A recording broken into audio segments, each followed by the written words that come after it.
Hello there, Tarot Tube. Hit the like button on the way in. This is a staged unboxing of the Arthurian Tarot, the newly released one.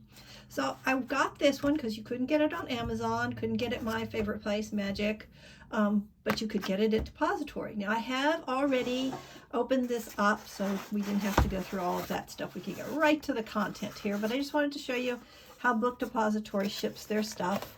Everything got here just fine, no problems. Got a bookmark, and that's it. There was no other packaging, just that cardboard box, but that seemed to be enough. So here we are, the complete Arthurian Tarot, the new reprint, and a HowlQuest for all seasons. Now, as I said, I did open this before, so the cards are not in order, but I just wanted to show you and tell you what I'm thinking of doing with this. So I got this because I do like to work with tarot cards when I'm playing games and stuff, but I'm also super interested in the whole mythology here, and my understanding is somewhat limited by media, by reading the Myths of Avalon, by watching the silly Disney, what do they call it, Sword in the Stone, that kind of thing, some comic books that I read long ago. So I thought this would be cool to get this because it is by, well, first of all, it's available again, but it's available, it's from Caitlin and John Matthews, who are definitely experts in this Druidic traditions. However, the illustrations on these are not going to be probably what you would expect from them. Let me make sure I put it the right way. Okay, because this illustrations are by Miranda Gray, and they typically are working with a different illustrator. Maybe at the end I'll pull one of those out so you can see it. Okay, so as I said, these are out of order because I've already looked at them, but I'm just going to show you a few and give you my quick reaction on how this is. Now, this was not a surprise to me. I knew it was going to have this kind of a border, and I'm generally not a huge fan of borders, especially when they've got all this stuff on it. However, I like it here. I feel like I'm looking through a window into the past. It gives it a little bit of a time machine effect that I like.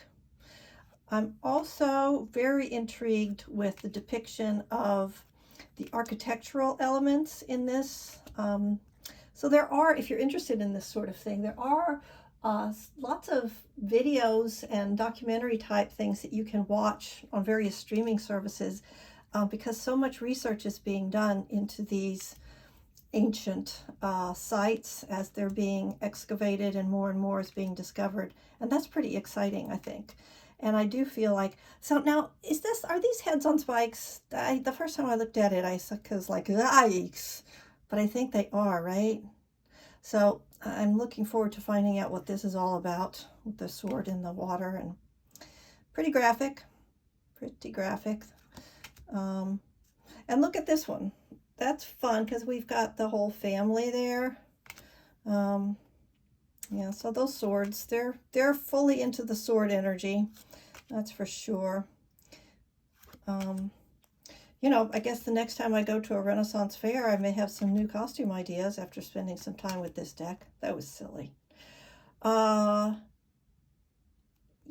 so some of the illustrations are not really resonating exactly with how I read the cards in general, but that's okay. Maybe we are going to open some doors.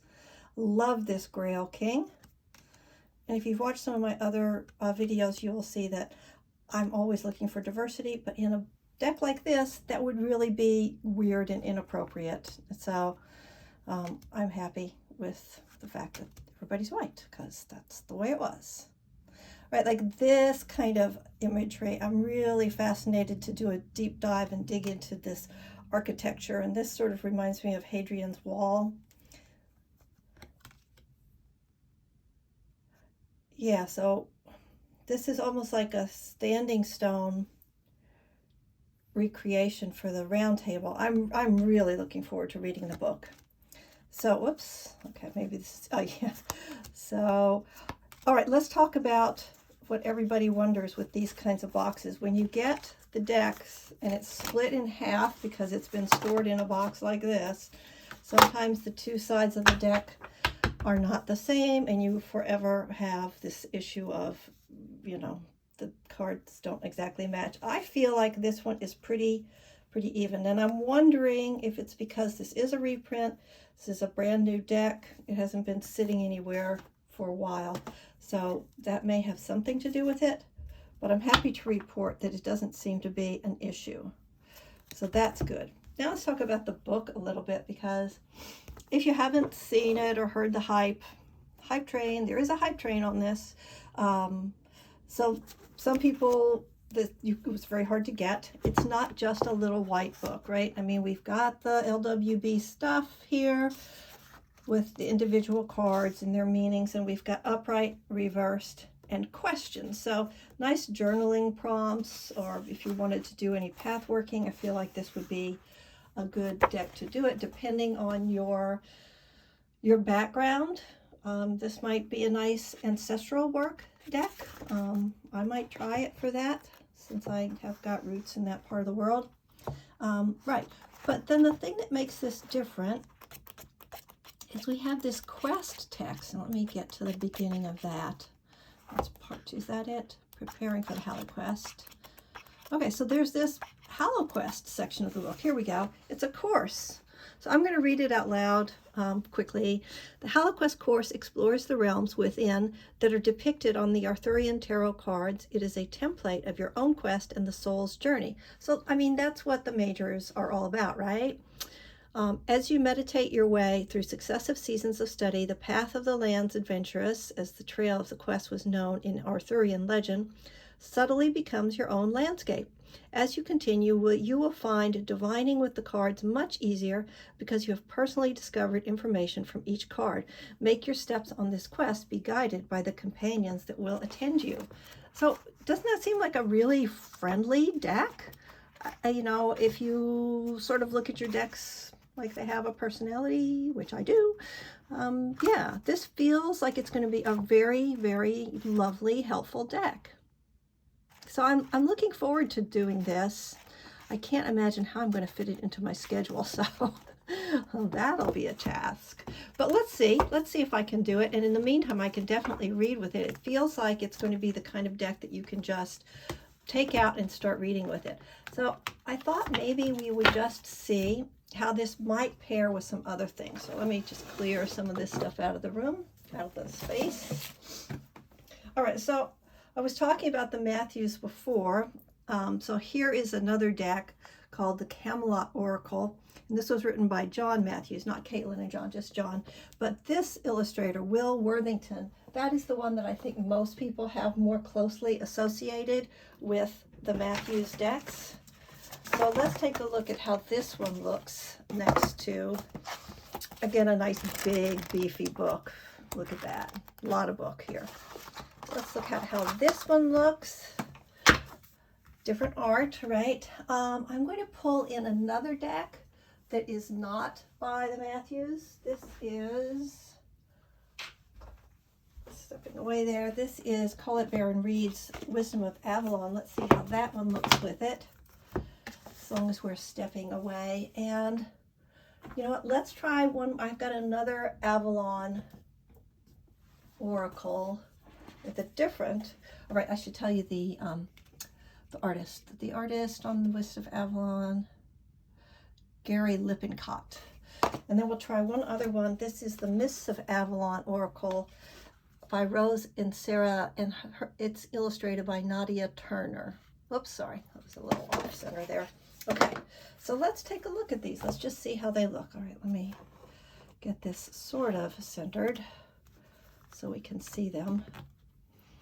All right, what can I do so this is easy for you? All right, so this is the Myths of Wisdom of Avalon. This is the Mists of Avalon. And this one, if there's any way I can fit this in. Oh, I'll put it on the book. There we go. So that way you can keep track of which oracle card we're looking at. All right, so I'll just kind of, there, I think we've got it so we can see everything reasonably well. All right, so here we go. Let's just see how they look. I'll just flip a few. Let's see, maybe I need to, okay, that's pretty good. This, I don't edit, right? So We have to kind of make this. So it's interesting because this one has a little bit more of a story to it, I think. The Camelot Oracle, where these are more sort of individual meaning cards. These, the Myths of Avalon and the Wisdom of Avalon. Let's pull a different card to look at, something people-y.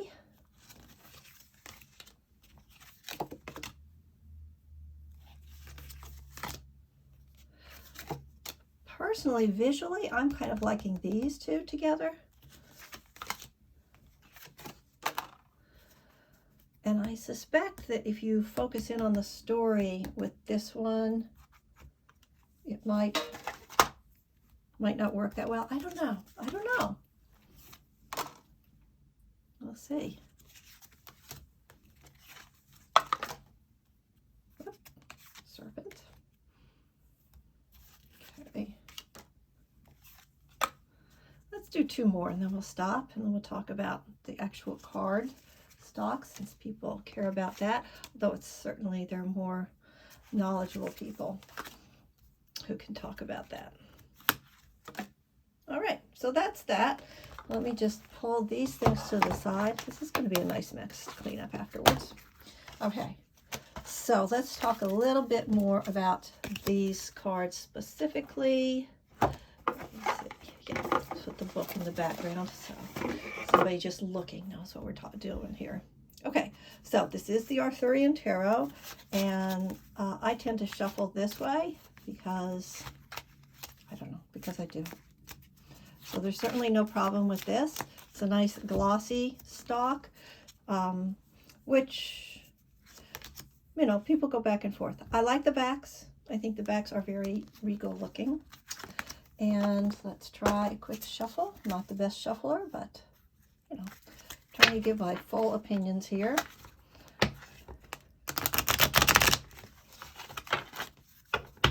Yeah, I think that works. Okay, you made it to the end. Let's pull a card.